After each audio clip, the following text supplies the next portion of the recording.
All of these big dick deviants is all catching hell in 2024. It's up for all of them. It don't matter if you Diddy or whoever you is. What makes them so mad is when you don't want to be a part of their club. That pisses them off.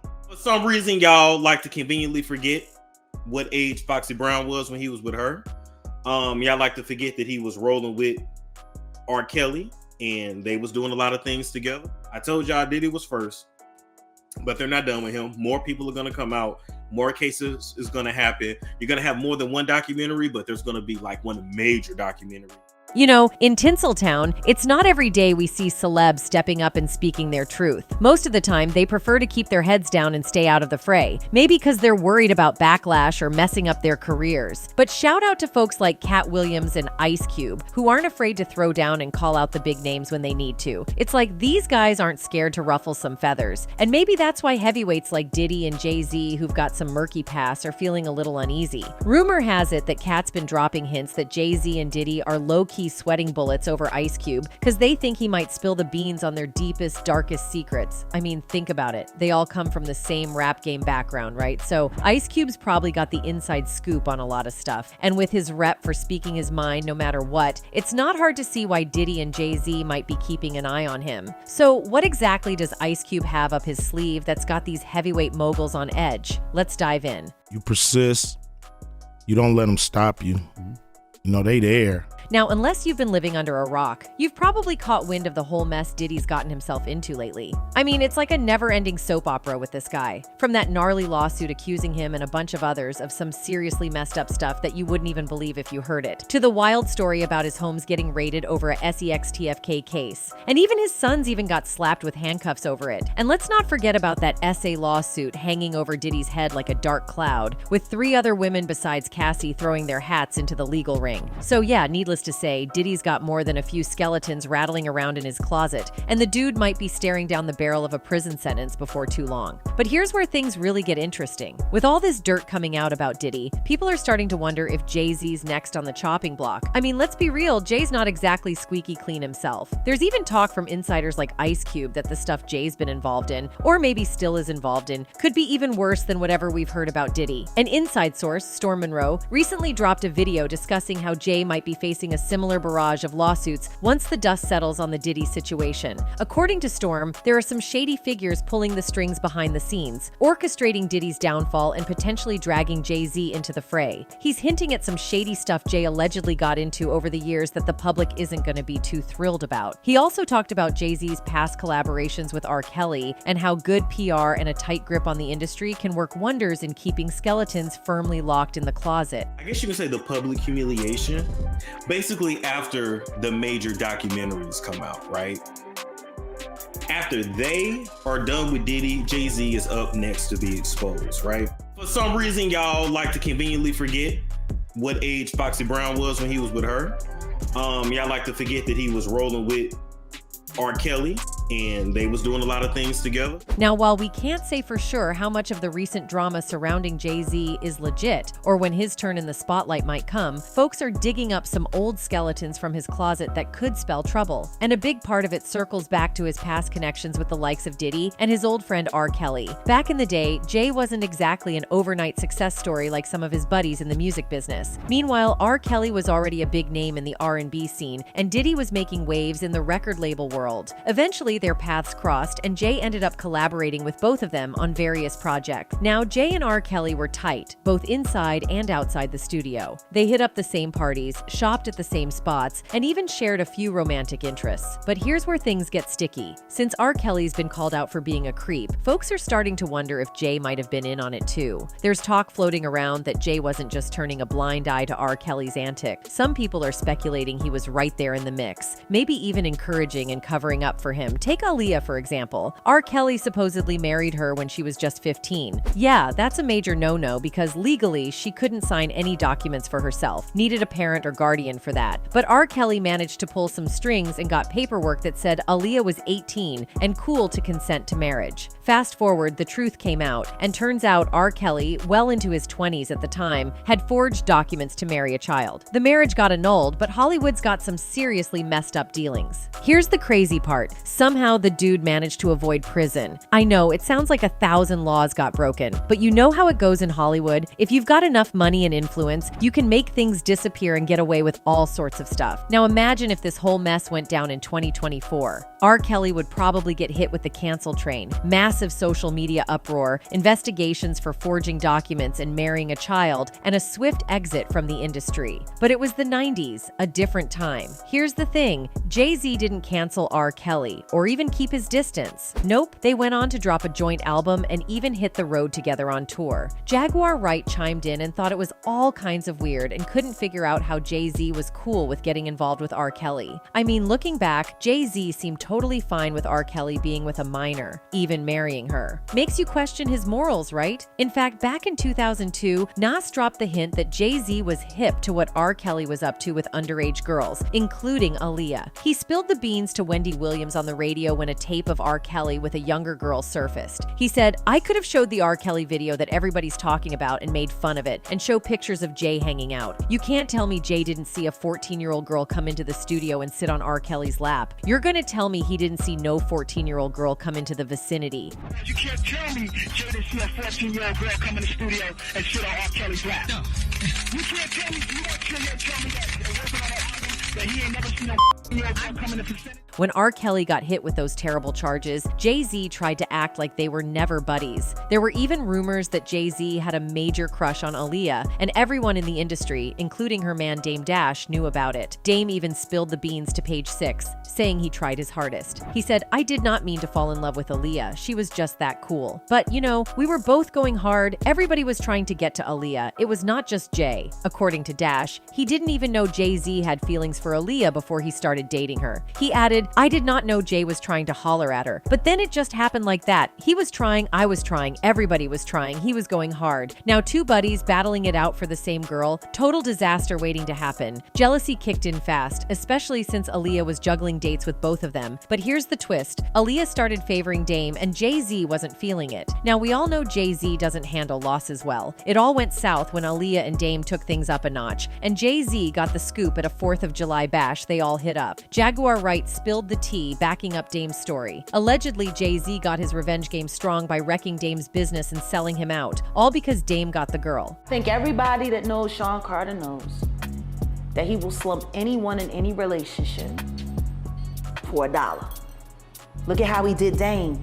Anyway, Jay-Z shifted his focus from Aaliyah to Beyonce, aiming to be part of Hollywood's ultimate power couple. Problem was, for that dream to happen, he needed Beyonce to be the top lady in Hollywood. Now, don't get me wrong, Beyonce was destined for greatness with or without Jay-Z. But rewind to when they first crossed paths. Beyonce had just stepped out of Destiny's Child and was hustling to make her mark. Meanwhile, Aaliyah was already carving out her own lane, ready to conquer the world. But then tragedy struck, and Aaliyah left a void at the top. According to Jaguar Wright, that wasn't just a coincidence. It paved the way for Beyonce to step into the spotlight. But here's the interesting thing. There's some talk that Aaliyah's passing might not have been a freak accident, but a well-orchestrated plan. Let's do a quick recap on that. So, Aaliyah's passing wasn't some random accident. Right after the crash, rumors claimed that the small plane was overloaded by a few hundred pounds. Plus, the weight wasn't spread out evenly, making it a hot mess to control once it took off. It turns out the pilot wasn't on the up and up either. Dude reportedly faked his license and was all messed up on alcohol and who knows what else. When the accident went down, Aaliyah wasn't even keen on hopping on that plane.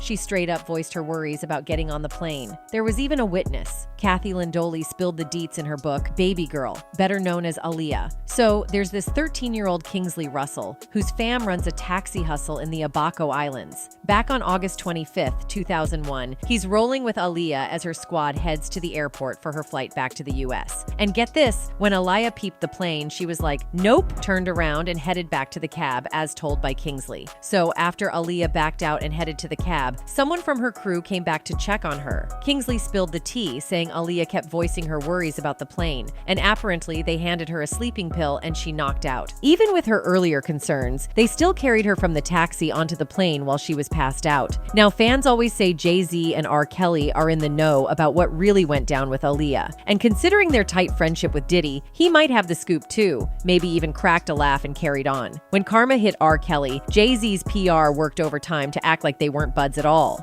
And now it seems Jay-Z is doing the same thing to Diddy. I mean, we know how close they are. Remember when Diddy posted that only his mom and Jay-Z can call him Sean? Plus, there's still a photo of Jay-Z on Diddy's website. And Diddy's been giving Jay major props for stepping into the shoes of legends like Biggie and Tupac. Back in 2022, during a Twitter Space celebration for Biggie's 50th birthday on Tidal, Diddy couldn't stop singing Jay's praises, especially for holding down the rap scene after we lost Biggie and Pac. He said, "Bro, you filled them shoes though. You came in and we definitely give thanks. You definitely came, and I just know how much Big really looked up to Jay." And remember when Jay-Z teamed up with the NFL and caught some heat? Diddy had his back, supporting him in public. He hopped on Instagram to say, "Hav is one of the greatest to ever do it. He has been there for more than anybody from the hip-hop culture, including me. He has always been so selfless and fights for other people. We as a people cannot be divided and conquered at this time." Seems like there's some serious bromance going on. Jay-Z even narrated a video montage for Diddy's Lifetime Achievement Award at the 2022 BET Awards, calling him an inspiration to all those kids starting from scratch. But here's where it gets tricky. Ice Cube's out here claiming Jay-Z might throw Diddy under the bus because of all the heat he's getting from the public, when he is also doing the very same thing Diddy did. Let's take Foxy Brown as another example. Rumors are that Jay-Z started G-wording her when she was about 14. Supposedly, they ended up getting involved when she was 15, and he was a 24-year-old dude making waves with LL Cool J's I Shot Ya remix. Foxy was doing her thing in the music world, teaming up with big names. But the one that stood out was Jay-Z. They hit us with their first major duet, Ain't No N, on the Nutty Professor soundtrack in '96. And those lyrics had everyone raising eyebrows. Ain't no N like the one I got. No one can F you better. Sleeps around, but he gives me a lot. Like, why was a 15-year-old singing those explicit lines? But Jay-Z eventually decided to address these rumors in one of his songs, Picasso Baby, where he said, "I never stuck my C in the Fox's box, but damn if I ain't open up Pandora's box. They try to slander your man on CNN and Fox. But my Mirandas don't stand a chance for cops. Even my old fans like Old Man just stop." And turns out Foxy wasn't too thrilled about it. She'd been telling Jay to let the rumors slide. And in an interview, she spilled the beans, saying she was definitely shocked when he dropped that line. According to Foxy, they had a history beyond just music, and they used to laugh off those rumors. But here's the twist. Foxy felt the need to talk about that embarrassing line when she was basically a kid back then. She mentioned feeling the heat from people talking about her age, and she thinks that's why Jay decided to address it. She said, "Was I shocked when Jay said the line in Picasso Baby? Yes, because we've talked about that. We have a history that supersedes music. We know how this business works. We sit back and we laugh at those rumors. We laugh at that." I think he began to feel the pressure because people began to say my age, the age thing. She was 15, 14. After a while, that gets to a person. The fact that he felt he needed to say that means something struck a chord. It's a bit weird, right? I mean, she was allegedly involved as a teenager, and now she's defending him as a grown woman. It's a bit of a head scratcher, especially considering the whole situation. And just a reminder, the whole consent thing doesn't really fly here because she was a minor at the time. Yeah, if the rumors are true, it's a pretty serious matter. And there's also Tierra Marie. Before she was on Love and Hip Hop, she was in the mix at Def Jam with Jay-Z. He was all about her, calling her the princess of the label and the first lady of the rock. Fast forward to the night of her prom, he does a 180 and drops her from the label with zero explanation. Jay-Z told Tierra Marie she was getting the boot from Def Jam because her debut album didn't do well, right? But the numbers don't add up. Her album sold 69,000 copies, hit number 5 on the Billboard 200, and snagged the second spot on the R&B and hip-hop albums chart. That's not bad for a debut, but Jay-Z's playing it off like it's a major flop, giving her the boot with no clear explanation. Now, here's the twist. Rihanna drops her debut a couple of weeks later, also selling 69,000 copies, but her album charts lower at number 10. Now, by the logic Jay-Z used with Tierra, Rihanna should have been in the same boat, right? But no, Rihanna's still standing. Why? Well, according to the rumors, the not-so-secret sauce is that Jay-Z was supposedly getting cozy with Tierra at the time, even though she was still in high school. Also, a blind item spills the beans that L.A. Reid allegedly got in the mix first, hooked up with Tierra, then supposedly passed her to Ray J, who in turn passed her along to Jay.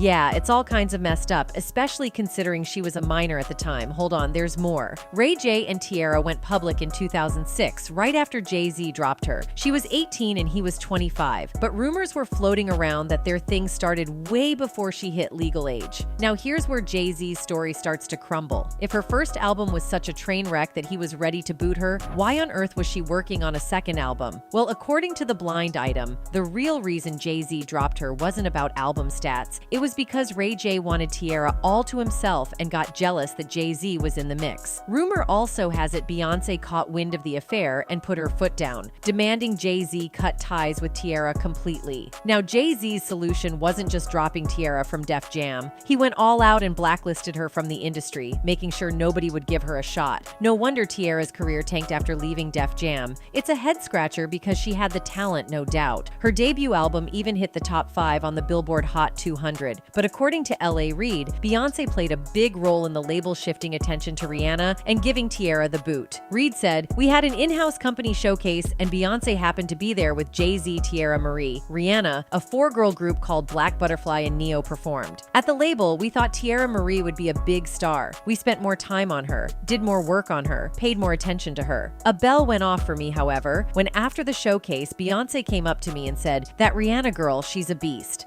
Girl. And the truth is I was paying a little more attention to her than I was to Rihanna. After the showcase, you know, Beyonce just gave me one of those looks and he said, "That Rihanna girl, she's a beast."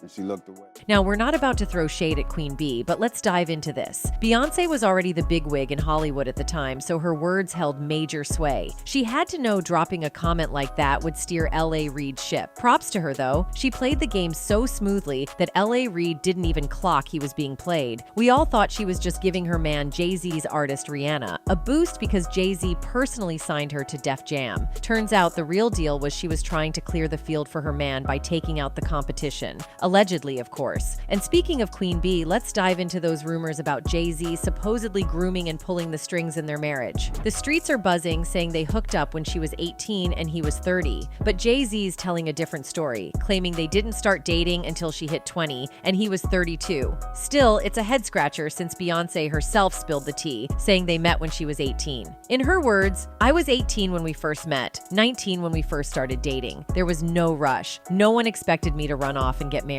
Fair enough, she wasn't underage, but there's still a 12-year gap there and she was a teenager. Then there's also the fact that Jay-Z was Beyoncé's first real relationship. She's been upfront about how her teenage years were all about the hustle. She said, "My teenage years were about the grind. My energy went into Destiny's Child and the dream of getting us a record deal and becoming musicians. If something wasn't helping me reach my goal, I decided to invest no time in it. It didn't feel like I had time to kiki or hang out. I sacrificed a lot of things and ran from any possible distraction." So not only was Jay-Z 12 years older, but Beyoncé was also pretty green when it came to relationships. Hold up, there's more to this Jay-Z and Beyoncé saga. According to Beyoncé's former bodyguard, Jay-Z allegedly goes full-on paranoid, fearing Beyoncé might leave him. How? Well, the word on the street is he allegedly keeps her in check by allegedly giving her drugs. Yeah, Beyonce's on drugs.